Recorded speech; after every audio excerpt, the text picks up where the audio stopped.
Hey guys, Sundown here. This is going to be my chapter review to Nanatsu no Taizai, or The Seven Deadly Sins 296, as a friend, as an older brother. Now, I thought the chapter was good. There were a few little things that I'll pick up on, which I think a lot of you will already know that I'll pick up on anyway, just because of the nature of how quick certain characters have changed and certain ideas have been thrown around. I'm just like, I'm not too big a fan of it, but it's not too big of an issue. I mean, like, to an extent, it could be made into a larger issue, but let's not go there. So the chapter starts with Meliodas' cocoon being straight penetrated by the commandments, the four commandments that are left, impregnating him with the complete set of commandments, essentially. Mind the references. Now, Merlyn straight goes into like Freddie Mercury pose. She's just pointing up at the sky, and she's setting up a spell that can essentially stop the time surrounding Meliodas' cocoon. So even if he absorbs all these commandments, the time around him and the cocoon would be stopped. So essentially, he would be exclusive from the events that are currently going on around Merlyn and everyone else. Now, what I was confused by here was the original demon and Zeldris make a straight beeline for Merlyn to prevent her from using her magical attack, but it could be assumed to be an attack or technique, whatever you want to call it. And my question here is, couldn't Zeldris have just stood in front of her or stood in front of the cocoon and nullified her attack? I mean, his abilities of God allow him to nullify magical attacks. Now, is it something to do with the word attack? Is it something like because it's not necessarily an attack, it's more a technique, he wouldn't be able to nullify it? I'm pretty sure he would be able to, but a lot of you guys might be able to correct me. So just let me know what you guys think there, or what you guys may know there. Why would Zeldris not just stand in front of the cocoon and be like, nah, not today? Unless he, of course, couldn't nullify it unless it's directly affecting him, which might be the case.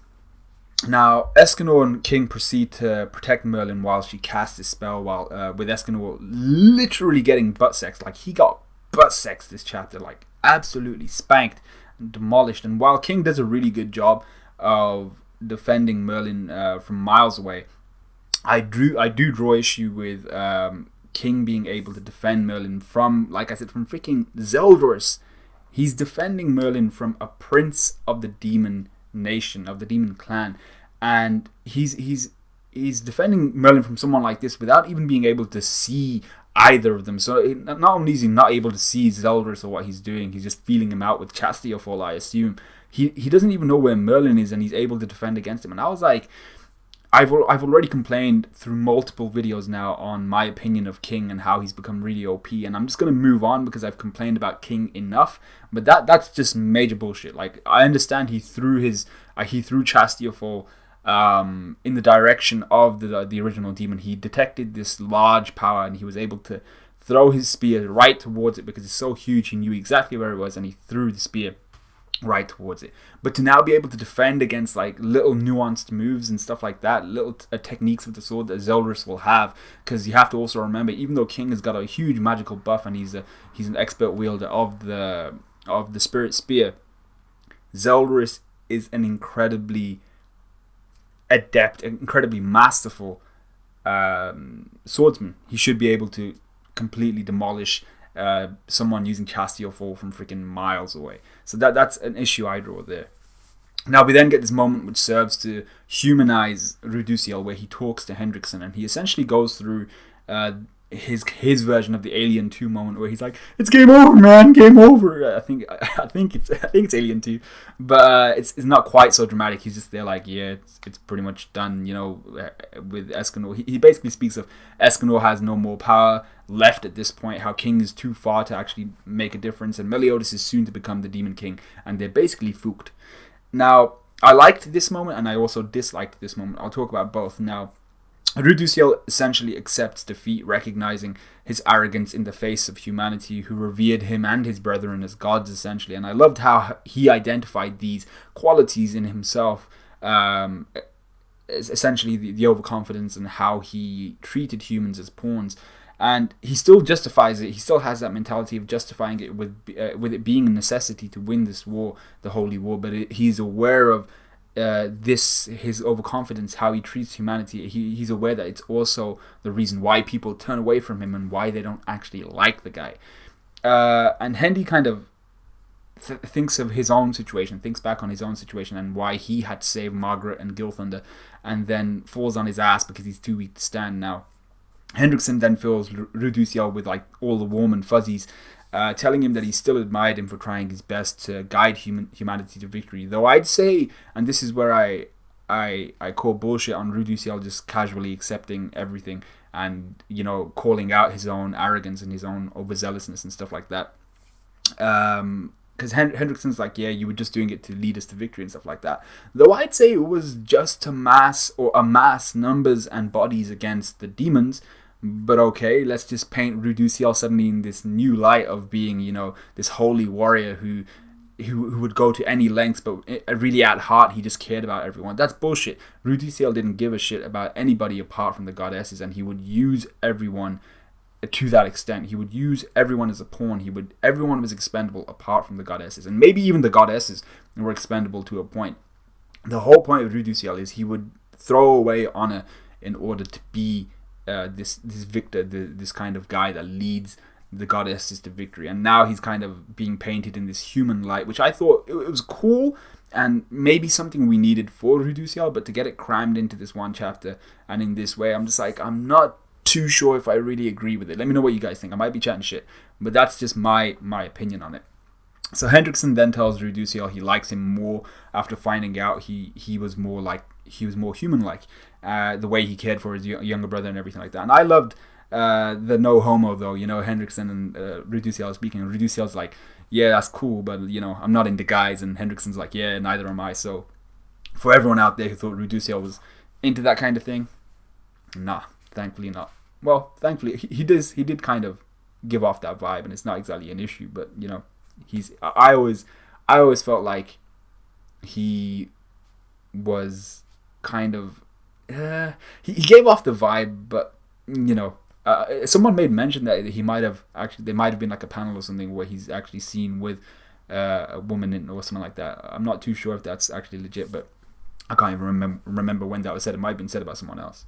So with that having been done, also props to Rudueciel for not taking Hendrickson as his vessel. He kind of, you know, the sudden change in character and his morals, that's all subject to debate. I can see that, you know, like any other time he would have taken Hendrickson's body and be like, yep, let's go, you're a druid, we're going to kick some ass, and I don't give a shit about your state. But props to him for just healing Hendrickson and mending his ways real quick. I mean, like, there's an issue with the mending his ways real quick, but he did just invigorate Hendrickson. He's like, alright. And to be fair with Hendrickson, though, Hendrickson does remind him of one. I think it must have been like his best mate back in the day or something. So Rudueciel essentially tells Hendrickson and fills him with the warm and fuzzies in return, calling him a gentle-hearted, naive fool who only looks out for others and not for himself. And he tells him about, well, Rudueciel first says he wouldn't be able to use his full powers in a vessel like Hendrickson's. I'm like, yeah, you would probably be able to use maybe not your full power. That's understandable. But you were using Margaret's body. She's not even like, I don't even know how she freaking managed to sustain or maintain any element of being alive while you occupied her body, you know, while you were a vessel for her. I mean, surely she should like decompose or some shit. She doesn't have anything like special about her, but to be fair, Sariel and Tarmiel's vessels didn't have anything special about them as well. So he just tells Hendrickson, I wouldn't be able to use you as my vessel anyway. You're too weak or some shit. And then he tells him he reminded him of a friend he once had, who was like exactly like Hendrickson, a naive fool who cared for others more than he cared for himself, and he died for it, shielding what we see in that kind of flashback of woman and getting impaled in the chest. But what looks like a lesser demon, and I was like, you know, sad times. I mean, like, when you get killed by a demon that doesn't even have a name, it's like, oh, I feel bad for you. So we then see Escanor receive the ass whooping of the century, getting cut across the torso by the original demon and magically shot through the night sky with Chandler's kind of staff kind of thing. And he literally gets shot through the sky with his beam. I think it's called Dark Drive or something like that. And he reverts to his night form as Merlyn screams his name. And Rita actually begins to crumble. Now, this was shocking to me. I was like, bruh, Rita is breaking apart. You see the blade breaking apart. And even the kind of where the shaft and the blade actually meet. So kind of, I'm not sure, I don't know axe anatomy. But essentially, it's like where the blade and the shaft kind of fuse. and are welded together. Rita's breaking apart at the kind of circular disc with the sun represented on it, I think. And Rita's either breaking apart, in my opinion, due to either taking too many hits from the original demon, as in like guarding himself, or Escanor's power has drained from Rita and it started to crumble as a result of that. But it's a big surprise either way, because Rita and Escanor are kind of seen as these pillars of invulnerability, not being able to be broken in any way. And we have Escanor breaking down right now, and we have Rita literally crumbling. So the original demon strikes at Merlyn, but is stopped by Rudueciel, all keyed up on some like Hendrickson hype talk, and he's like, yeah, I'm gonna kick some ass right now. But he's also very worried of the fact that he might get his ass kicked. And the last thing we see is Escanor in tears, hoping against hope that someone will actually help Merlyn, or can save the woman he loves in Merlyn and the captain he respects. And then enter Mile, who probably understands Escanor more than anyone, and his unrequited love. He probably understands all of that more than anyone. He catches Escanor midair, and he flies towards the fight, saying, maybe this is another thing that has linked us together. Fate has linked us together as two users of the sun or sunshine. So I thought that was a pretty cool ending.